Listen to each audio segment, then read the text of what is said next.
Welcome to Valor and Violence. Rome, autumn 72 BC. The Senate chamber fills with men who rule the world. Marble columns, purple-bordered togas, the scent of power and certainty. These men command legions that have never truly lost. They've crushed Carthage, subdued Greece, conquered Spain. Today, they're discussing slaves. Not the usual administrative matter, grain rations, mining quotas, household discipline. No. Today, they're discussing why 4 Roman legions no longer exist. Why 16,000 trained soldiers, men who've marched from Gaul to Asia, lie dead in Italian fields. Killed by runaways, by property, by the lowest form of humanity their civilization recognizes. The numbers don't make sense. They can't make sense. 73 BC spring, 74 men escape a gladiator school in Capua. 74. Kitchen knives and cooking skewers as weapons. The Senate laughs. Local militia will handle it. Summer. Those 74 become 3,000. The laughter stops. Autumn. 10,000 slaves now march under a Thracian gladiator's command. They defeat a praetor and 3,000 Roman troops at Mount Vesuvius. Impossible becomes uncomfortable. Winter. Uncomfortable becomes concerning. Now, autumn of 72 BC, 1 year later, the impossible has metastasized into crisis. The slave army numbers 70,000. 70,000. Both consuls, the 2 highest military commanders in Rome, have led legions against this rebellion. Both consuls have been defeated, their armies scattered, their eagles captured. 4 legions destroyed in total. A senator stands. His voice shakes. How does a gladiator, a slave who fights for our entertainment, defeat Roman legions? No one answers, because no one understands. This is Spartacus, the man who turned Rome's greatest strength into its catastrophic weakness. The slave who proved that the empire's military dominance rested on a foundation more fragile than anyone imagined. This is not a story about a slave rebellion. This is an investigation into an impossible victory. How 70 men with kitchen implements brought the Roman Republic to its knees. How the world's supreme military power faced systematic defeat by people they considered barely human. How close Rome came terrifyingly close to collapse from within. The answer begins 18 months earlier, in a courtyard in Capua, with a man who should never have been a slave at all. Capua. Spring, 73 BC. The ludus of Lentulus Batiatus sits 2 streets from the amphitheater. A gladiator school, though. School implies education rather than captivity. 74 men live here, sleep in cells, trained to kill for crowd entertainment, die for applause. Spartacus is 33 years old, Thracian by birth. This matters more than Romans understand. Thrace, the region north of Greece, bordering Macedonia, produces warriors, not farmers. Mountain tribes who fought Romans, Greeks, and each other for generations.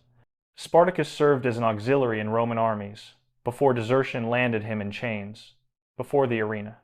He knows Roman tactics, Roman discipline, Roman weaknesses. He's seen legions from the inside. Most gladiators are criminals, war captives, or men born into slavery, men with no military knowledge beyond arena combat. Spartacus is different. He's a trained soldier forced to play one. The ludus trains roughly 200 men. 74 of them, Thracians, Gauls, Germans, decide slavery is worse than death. They don't plan elaborately. They improvise. Kitchen raid during meal preparation. Knives, cleavers, meat skewers. One ancient source, Plutarch, writing in his Life of Crassus, specifies they find spits and choppers. Not swords, not even proper knives. Cooking implements. They fight their way out, kill several guards, flee Capua. Local authorities dispatch a small force, 3,000 militia under the command of Gaius Claudius Glaber. Not legionaries, militia, part-time soldiers. The distinction becomes fatal. Spartacus leads his men to Mount Vesuvius, the volcano that will, 150 years later, bury Pompeii. In 73 BC, it's dormant, safe, defensible. Glaber sees the tactical situation and smiles. The slaves occupy the summit, one path up, one path down. He positions his 3,000 men at the base, blocks the exit. "We'll starve them down," he tells his officers, "or they'll surrender. Either way, we'll crucify them by month's end." The Romans settle in, set up camp, wait. Spartacus surveys the terrain. The summit sits surrounded by cliffs on three sides. Glaber blocks the fourth. No escape. Romans below. Certain death if they descend. He notices the vines. Wild grapevines covering the cliff faces. Thick, strong, plentiful. What happens next becomes legend, but it's documented. Appian's Civil Wars describes it. So does Plutarch. So does Frontinus in his military strategy manual. The sources agree on the core facts because Romans needed to explain how militia lost to kitchen knives. The slaves weave the vines into rope ladders. At night, complete darkness, they descend the cliffs. Glaber considers impassable. All 74 men, down vertical rock faces. Silently, they circle behind the Roman camp. Dawn arrives. Glaber's men wake to screaming. The slaves attack from behind, from the direction that should be impossible. Militia training doesn't cover this. Panic spreads faster than orders.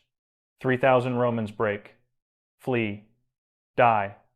The slaves capture the entire camp. Weapons, armor, supplies. 74 men with cooking implements just defeated 3,000 Romans with proper equipment. The Senate receives news. Laughter, embarrassment, minor concern. Glaber was incompetent. Militia are unreliable. Send a praetor with trained men. This ends quickly. It doesn't end quickly. Spartacus doesn't flee, he recruits. Every plantation in Campania, the fertile region around Capua, holds slaves. Hundreds per estate, thousands total. Agricultural slaves, household slaves, men who've never fought but dream of freedom. They hear about Vesuvius. They hear about Romans running. They run to Spartacus instead. By summer, 3,000 men follow him. 3,000 slaves with captured Roman weapons. Spartacus begins training them. Not as gladiators, as soldiers. He knows how legions fight. He teaches his men to counter legion tactics. The praetor, Publius Verinius, arrives with proper troops. 4,000 trained soldiers. He divides his forces, classic Roman strategy.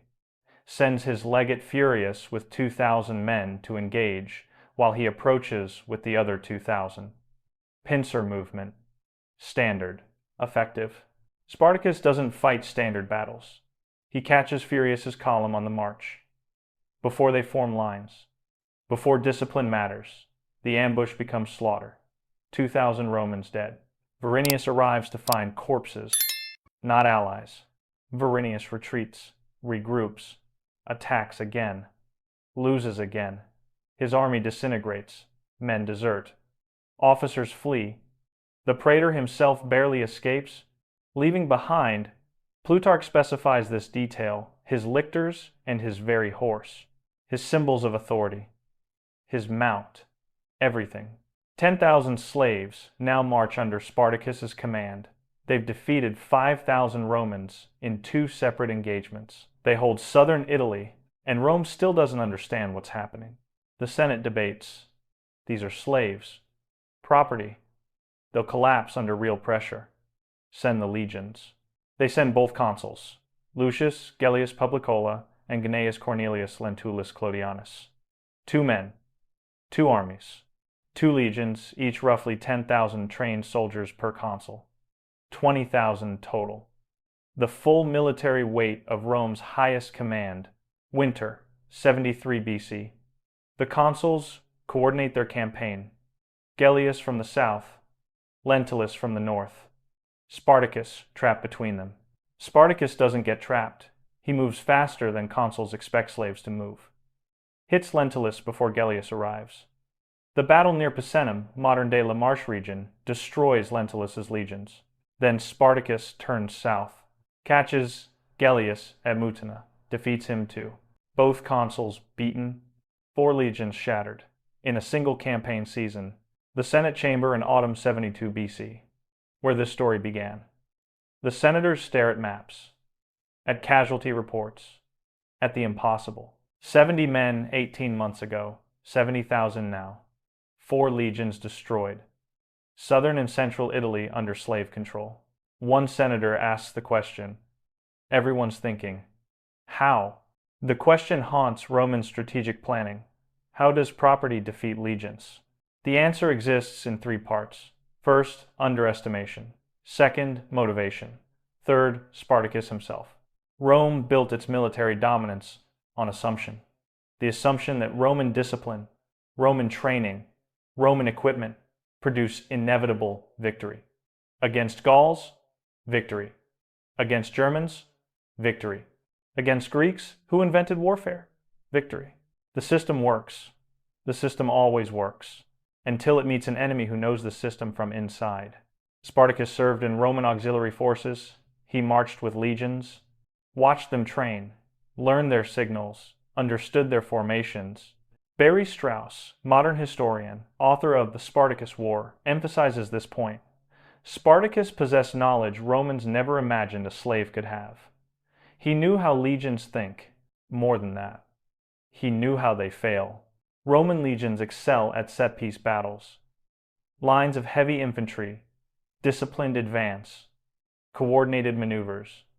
They struggle with irregular warfare, ambushes, forced marches, terrain exploitation, night attacks, everything Spartacus uses. At Vesuvius, he doesn't fight the militia. He bypasses them, removes their advantage numbers and position through surprise. The vine ladder descent isn't desperation. It's asymmetric warfare. Do what the enemy considers impossible. Attack where they can't defend. Against Verinius, he doesn't meet the legion head-on. He fragments it. Catches Furius's column on the march before formation. Ambushes Verinius before he can deploy properly. Denies Rome the battle it wants. The pattern repeats. Refuse set-piece engagement. Force movement. Strike during transition. Exploit environmental factors. But tactics explain only part of the snowball. The growth from 74 to 70,000 requires something Rome can't tactical manual away: motivation. A Roman legionary fights for pay, for land grants after service, for glory, for Rome. These motivations vary in strength. They're transactional, conditional. A slave in Spartacus's army fights for the alternative to slavery, for the possibility, however remote, of not being property. The motivation is absolute, binary, freedom or death, nothing in between. Plutarch understood this. He writes that Spartacus's men preferred death in battle to the life they had known. Not hyperbole. Truth. A Roman soldier can retreat, desert, surrender, survive, defeat. A captured slave returns to chains if they're fortunate, crucifixion if they're not. Every battle becomes existential for the slaves, merely tactical for Rome. The third factor, Spartacus himself, amplifies everything else. Ancient sources describe him consistently. Plutarch, more Hellenic than Thracian, meaning cultured, educated, strategic. Sallust, in fragments preserved by later historians, calls him a man of great courage and physical strength. Appian notes his generalship. He doesn't just lead, he transforms. Takes agricultural slaves who've never held weapons and builds an army. Not a mob, an army. Training happens constantly. Captured Roman equipment, swords, shields, armor, javelins distributed systematically. Formations drilled, tactics practiced. Spartacus creates centuries, cohorts, rough approximations of legion structure. He's building a mirror image, a slave legion. The army that defeats both consuls in 72 BC doesn't resemble the group that escaped Capua. It maneuvers, maintains discipline under pressure, executes complex battlefield commands. Teresa Urbanchek, Slave Revolts in Antiquity, argues Spartacus achieved what no previous slave rebellion managed: military professionalization of unprofessional fighters.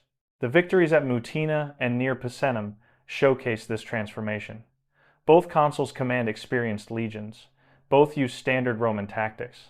Both lose because Spartacus fights Roman-style warfare better than they expect, and irregular warfare better than they can counter.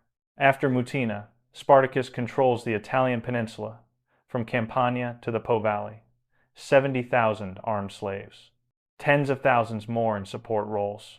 Women, children, followers seeking freedom, a mobile city, an army that's become a migration. The Senate panics completely now. Not embarrassment, not concern. Terror. Existential terror. Italy holds millions of slaves. Millions. On every farm, in every household, in every mine and workshop. The entire economic system depends on human property. If slaves across Italy join Spartacus, if the rebellion spreads beyond military crisis into social revolution, Rome doesn't just lose battles, Rome ends. Senators recall the Sicilian slave wars. 60 years prior, 70 BC through 100. 4 BC slaves on Sicily rebelled twice. Both rebellions took years to suppress. Both required multiple legions. Both nearly succeeded. And Sicily is an island, contained. Italy is the heartland. The Senate's nightmares compound. What if Spartacus marches on Rome itself? The capital sits largely undefended. The legions destroyed, or in Spain, in Asia Minor, in Gaul. What if he burns the city? What if he opens the slave markets? What if millions rise? But Spartacus doesn't march on Rome. Spring 72 BC. After defeating both consuls, after controlling central Italy, after proving slaves can shatter legions, Spartacus leads his army north, toward the Alps, toward the border, toward escape. This decision confuses ancient historians, perplexes modern ones. Spartacus commands 70,000 soldiers. He's undefeated. Rome is vulnerable. Why leave? Plutarch suggests pragmatism.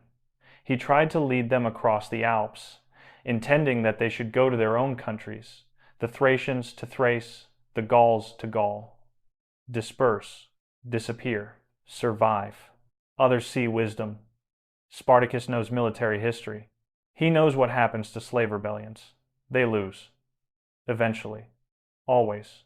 Rome brings infinite resources, infinite legions, infinite patience. You can defeat 4 legions. You can't defeat Rome's capacity to raise 40. The smart play. Win enough to escape. Exit while undefeated. Survive. His army reaches the Po Valley. The Alps loom ahead. Months of marching, months of victories. Freedom is a mountain range away. Then something breaks. Internal conflict. Disagreement. Split vision. Sources vary on details but agree on outcome. A significant portion of the army refuses to cross the Alps. Gauls and Germans, under a commander named Crassus, want to stay, to keep fighting, to keep winning, to keep taking what Rome took from them. Spartacus faces his first defeat. Not military, political. His army fractures. Crassus leads 30,000 men south, back toward Rome, back toward vengeance. Spartacus continues north with 40,000, reaches Cisalpine Gaul, modern northern Italy. The Alps are visible, crossable. Freedom is tangible. He stops, turns around, marches south again. Why? Ancient sources don't explain clearly. Plutarch mentions rumors of deals with Cilician pirate ships to transport the army to Sicily to restart rebellion there. Appian suggests Spartacus felt pressure from his own men, reluctance to abandon those who followed him. Modern historians debate endlessly. Some argue strategic calculation, scattered bands are vulnerable, unity means survival. Others suggest personal motivation. Spartacus won't abandon people who trusted him. Barry Strauss proposes the simplest explanation. He was a warrior. Warriors fight. Whatever the reason, the decision proves fatal. Because Rome's panic has produced action. Real action. Ultimate action. The Senate grants emergency powers to Marcus Licinius Crassus. Richest man in Rome. Ambitious. Ruthless. Desperate for military glory. He receives command of 8 legions. 40,000 trained soldiers. Unlimited authority. One mission. End Spartacus. And Crassus understands what the consuls didn't. You can't fight Spartacus like a conventional enemy. You can't give him the irregular warfare he wants. You have to change the game entirely. Summer, 72 BC. Spartacus marches south. Crassus marches to meet him. Both commanders know this ends only one way now: complete victory, or complete annihilation. Marcus Licinius Crassus understands failure. He watched Gellius lose, watched Lentulus lose, watched Rome's military pride shatter against a slave army. He won't repeat their mistakes. First action: discipline his own legions. One unit, 500 men, under the command of his legate Mummius, disobeys orders. Engages Spartacus prematurely. Gets routed. Crassus responds with decimation. Ancient Rome's ultimate military punishment: the defeated unit draws lots. 1 in 10 soldiers, 50 men selected by chance. The other 450 beat them to death with clubs and stones. Plutarch records the scene. This was a punishment which had fallen into disuse for a long time, but Crassus revived it. The message is clear. Death from the enemy is preferable to disobedience. Fear Crassus more than Spartacus. It works. The legions stop retreating, stop breaking, start fighting with the desperation Crassus needs. Second action: refuse engagement on Spartacus's terms. Crassus doesn't chase, doesn't offer set-piece battle, doesn't let the slave army dictate tempo. He shadows them, harasses supply lines, forces constant movement, denies rest, turns the campaign into attrition. Spartacus moves south through Italy. 40,000 soldiers, another 30,000 non-combatants. A mobile population that needs food, water, rest. Crassus follows with 8 legions. Doesn't attack the main force. Attacks the baggage train, the foragers, the stragglers. Makes survival cost casualties. The strategy reverses everything. For 18 months, Spartacus controlled movement, chose battlegrounds, set conditions. Now Crassus controls the strategic tempo. Spartacus reacts. Autumn, 72 BC. Spartacus reaches southern Italy. Brundisium, modern Brindisi, sits on the coast. Major port. Connection to the wider world. According to Plutarch, Spartacus makes a deal with Cilician pirates. 2,000 talents, massive sum, in exchange for ships to transport his army to Sicily. The logic makes sense. Sicily rebelled twice in living memory. Slaves there, no rebellion. No organization. No Roman response times. Landing 70,000 armed slaves on Sicily restarts the war on an island Rome must supply by sea. It shifts strategic advantage completely. The pirates agree. Take the payment. Spartacus waits on the beach. The ships never arrive. Plutarch states it directly. The Cilicians deceived him and sailed away. Whether they kept the gold and fled, or Rome paid them more to betray Spartacus, sources don't specify. The result is identical. 70,000 people trapped on Italy's southern tip. No ships, no escape, no Sicily. Behind them, Crassus closes the trap. Winter approaches. 72 to 71 BC. Spartacus occupies the Bruttium Peninsula, Italy's toe. Mountains on the east, sea on the west and south. Only one direction leads out, north, toward Crassus. Crassus builds a wall, not metaphorical, an actual wall. Across the entire peninsula, Plutarch provides specifications. A ditch 15 feet wide and 15 feet deep, extending from sea to sea, 37 miles long. Behind the ditch, a wall, timber and stone. Watchtowers every 100 yards. 8 legions manning it. Appian describes the construction. He built a wall across the isthmus, 300 stadia in length, 15 feet wide, and 15 feet deep. And above this raised another wall, equally strong. 300 stadia equals roughly 37 miles. The mathematics work, the engineering works. Rome excels at siege works. Now Rome besieges an army. Spartacus is trapped. 40,000 fighters, 30,000 followers. Winter, dwindling supplies, a wall they can't bypass, the sea they can't cross. Crassus waiting. For the first time since Capua, Spartacus faces a problem military brilliance can't solve. He can't ambush a wall, can't outmaneuver geography, can't raid supply lines when his own supplies are finite. His men starve slowly. Roman patience becomes a weapon more effective than Roman swords. The army's morale fractures differently than before. The split with Crassus was about strategy, stay, or leave. This fracture is about hope. Some men believe they can break through. Others see only death ahead. Others propose surrender, maybe, possibly. Romans show mercy. Romans never show mercy to rebellious slaves. One night, a winter storm. Wind and rain reducing visibility, Spartacus makes his move. He fills part of the ditch, uses earth, stones, tree branches, animal corpses, anything that creates a crossing point. His men attack the wall during the storm, fighting in darkness, rain and mud, desperation versus discipline. They break through. Not the entire army, maybe a third, maybe half. Sources vary. Appian says Spartacus's forces forced a passage. Plutarch implies smaller numbers escaped. The exact figure matters less than the outcome. Spartacus is north of the wall, no longer trapped. Moving again, but he's also weakened. Men lost in the crossing. Supplies abandoned.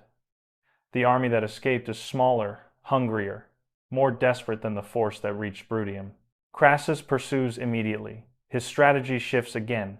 No more containment, direct engagement. Hunt them down. End this. Spring, 71 BC. Spartacus moves northeast, toward Brundisium again. Perhaps hoping for ships that aren't coming. Perhaps simply running out of options. Crassus follows with 6 legions. And then Spartacus learns the final betrayal. Marcus Terentius Vero Lucullus, proconsul of Macedonia, has returned to Italy with his legions. Landing at Brundisium, the port Spartacus is heading toward. The escape route that doesn't exist anymore. Pompey the Great is returning from Spain with more legions, marching south. Spartacus stands in southern Italy, Crassus behind him, Lucullus ahead, Pompey approaching. The trap is total now. Strategic, tactical, geographical, temporal. Every direction contains legions. He has perhaps 30,000 soldiers left. Tired, hungry, desperate. Against 14 legions. 70,000 fresh Roman troops converging from 3 directions. The mathematics are simple, brutal, final. Spartacus does something unexpected one last time.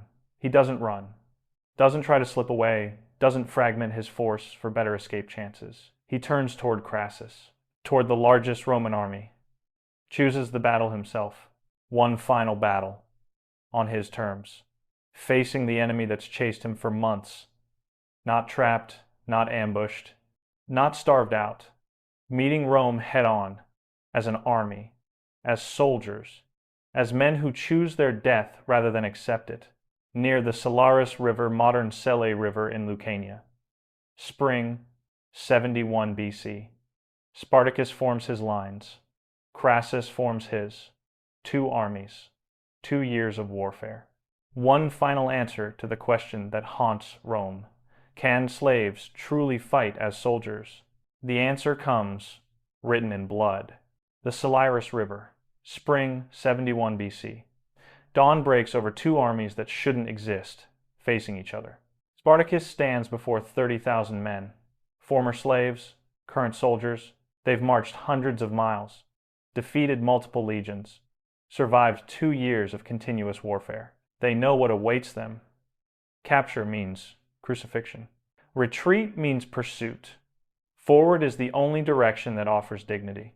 Crassus commands 6 legions, 36,000 trained Roman soldiers, the best equipment, the best training, the discipline that conquered the Mediterranean world. Behind them, Lucullus approaches with more legions. Pompey marches from the north. Time favors Rome, absolutely. But this specific morning, the numbers are almost even. 30,000 against 36,000. Close enough that tactics might matter, that courage might matter, that everything Spartacus taught his men might produce one final impossible victory. He does something no ancient source fully explains.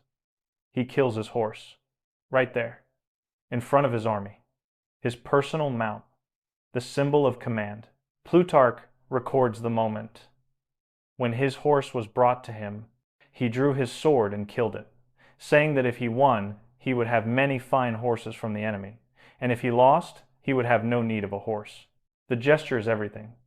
Commanders stay mounted. Mobility. Communication. Escape if necessary. Spartacus removes the escape. He'll fight on foot. With his men. As his men. No retreat. No advantage. Win or die here. The battle begins at dawn. Spartacus leads the center. Drives straight toward Crassus's position. Not flanking. Not maneuvering. Direct assault. He's targeting the Roman commander specifically. Kill Crassus? Maybe the legions break. Maybe confusion creates opportunity. Maybe. Appian describes what happens. Spartacus, wounded by a spear thrust in the thigh, sank down upon his knee, holding his shield in front of him and fighting in this way against his assailants until he and the great mass around him were killed. Not a clean death. Not quick. Wounded early. Kept fighting. Surrounded, overwhelmed, buried in bodies. His army fights with the same desperation. They're not trying to break through. Not trying to escape. They're trying to make Rome remember this. To make the cost of victory so high that Romans understand slaves can be soldiers, can be warriors, can choose how they die. The battle lasts hours. Close combat, shield to shield, sword work. The kind of grinding, brutal fight where training and equipment slowly assert advantage. Roman legionaries wear better armor, carry better weapons, have deeper reserves. The mathematics of attrition favor them. But Spartacus's men don't break, don't run. The routes that destroyed previous opponents don't happen here. These men learned discipline, learned formation fighting, learned to die in ranks rather than flee as individuals. Plutarch estimates 12,000 slaves die on the battlefield. Appian's numbers are similar. The Romans, approximately 1,000 casualties. The ratio tells the story. Roman equipment, Roman training, Roman numerical advantage, all applied against an enemy that refuses to run. By afternoon, the slave army ceases to exist as a fighting force. Not because they retreated, because they died. The survivors, perhaps 10,000, perhaps fewer, scatter. Some flee into the mountains. Some try to hide in the countryside. Some surrender hoping for mercy that won't come. Crassus orders the crucifixions to begin immediately. 6,000 prisoners. 6,000 crosses. Placed along the Appian Way, the main road from Capua to Rome, 130 miles of death. Plutarch specifies the number and location, 6,000 men nailed to wood, left to die over days, visible to every traveler, every merchant, every slave moving goods to market. The message isn't subtle. This is what rebellion produces. This is what freedom costs. Look at them dying. Remember, Spartacus's body is never found. Appian notes this specifically. The body of Spartacus was not found. Whether it disappeared in the chaos of battle, whether his men hid it, whether Crassus kept it for private display, history doesn't know. He vanishes, becomes legend immediately. A man without a grave, without final proof of death. Rome celebrates. Crassus receives an ovatio, a lesser triumph for defeating slaves rather than foreign enemies. The Senate refuses him a full triumph. Slaves don't count as proper military victory. But he eliminated the existential threat, restored order, made Italy safe for property ownership again. Pompey arrives late. His legions intercept 5,000 fleeing slaves and kill them. He writes to the Senate claiming credit for ending the rebellion. The political maneuvering begins before the bodies cool. Crassus and Pompey's rivalry, which will shape Roman politics for decades, starts here. Over who gets glory for crucifying slaves? The aftermath extends beyond politics. Rome changes its military recruiting, tightens security around gladiator schools, increases urban patrols, reviews slave management practices. The fear lingers. If 70 men with kitchen knives can become this, what prevents it happening again? Nothing. Nothing prevents it. That's what terrifies Rome. The systemic vulnerability exposed. Every plantation, every mine, every household. Millions of slaves. Any 70 could be next. So Rome responds with memory. 6,000 crosses, left standing for years, decades perhaps, until wood rots, until bones fall, until the Appian Way forgets. But travelers remember, slaves remember. The bodies become permanent warning, permanent reminder. This is what happens when property tries to be human. Yet something else also remains. Something Rome can't crucify away. Spartacus won. Not militarily, that ended at the Salaris, but strategically, philosophically. He proved slaves could fight, could think, could challenge Rome itself. For 2 years, 70,000 people stopped being property and became an army. Rome killed them all, every single one. But couldn't erase what they demonstrated, couldn't unprove the possibility, couldn't restore the certainty that existed before Capua. The question the Senate asked in autumn 72 BC, how does a gladiator defeat Roman legions, has its answer. Through underestimation, through motivation, through leadership, through proving that humanity doesn't depend on freedom, only freedom depends on opportunity. Spartacus gave slaves 2 years of opportunity. 2 years of being soldiers instead of property. 2 years of choosing their own deaths. Rome gave them 6,000 crosses. Made them examples, made them warnings, made them legends. 2 years, 70 men to 70,000, 4 legions destroyed. Rome brought to crisis by people it considered furniture. The question isn't why Spartacus lost. Rebellions always lose. The question is why he came so close to winning. Stand at the Alps in spring 72 BC. Spartacus commands 40,000 undefeated soldiers. Freedom is a mountain range away. The smart choice, the survivable choice, is obvious. Cross, disperse, disappear into Gaul and Thrace and Germania. Let Rome declare victory to an empty battlefield. He doesn't cross, turns back. Chooses certain death over uncertain freedom. Why? History provides no clear answer. Ancient sources speculate. Modern historians debate. Perhaps loyalty to the men who stayed. Perhaps warrior pride demanding honorable death. Perhaps the simple truth that some men can't run even when running means survival. The Appian Way tells Rome's answer. 6,000 crosses. Decades of rotting warning. This is how empire responds to dignity. This is the price of choosing your death instead of accepting your chains. But walk that same road and see what else remains. Every slave who passes those crosses learns something Rome doesn't intend. They learn 70 men defeated 3,000 Romans. They learn slaves can be soldiers. They learn the empire that seems invincible can bleed when property fights back. Rome wins the war. Spartacus wins the memory. The rebellion changes Rome fundamentally. Gladiator schools face permanent restrictions. Military reforms address the tactical vulnerabilities Spartacus exposed. The Senate never again dismisses slave unrest as administrative inconvenience. Fear becomes policy. Policy becomes permanent caution. More than that, Rome's self-image cracks. The republic that conquered Carthage, that humbled Greece, that dominated the Mediterranean, required 2 years and multiple legions to stop kitchen knives and cooking implements. The victory margin wasn't overwhelming superiority. It was Cilician pirates and geographical luck and converging armies. Spartacus proved something Rome desperately needed. False. Slaves are only property because Rome has more swords. Remove the sword advantage, give them weapons, training, leadership, and property becomes soldiers. Furniture becomes warriors.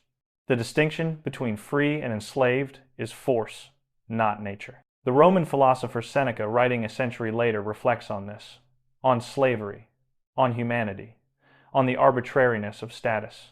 Spartacus haunts Roman thought long after his body disappears. The slave who made Rome tremble becomes the slave who made Rome question. 6,000 crosses eventually fall. Wood decays. Bones scatter. The Appian Way forgets its warning. But the question Spartacus asked, the question his army answered with 2 years of warfare, that question survives. It survives in every slave revolt that follows. Every rebellion that asks, what if property said no? What if 70 became 70,000 again? Rome never finds a comfortable answer. Just crucifixion. Just force. Just the permanent knowledge that empire rests on continued violence rather than natural order. The real Spartacus. The slave who made Rome tremble. Who turned cooking implements into legion-destroying weapons. who proved that the distance between slave and soldier is opportunity, not nature, who died on his terms, fighting, forward, refusing to run. That story survives Rome itself, survives the crosses, survives 2,000 years. Because some questions don't die when you kill the people asking them. Spartacus lost the war but won the memory. Rome killed every rebel but couldn't kill the question. What if property says no? Subscribe to Valor and Violence. We cover the battles that made empires question everything.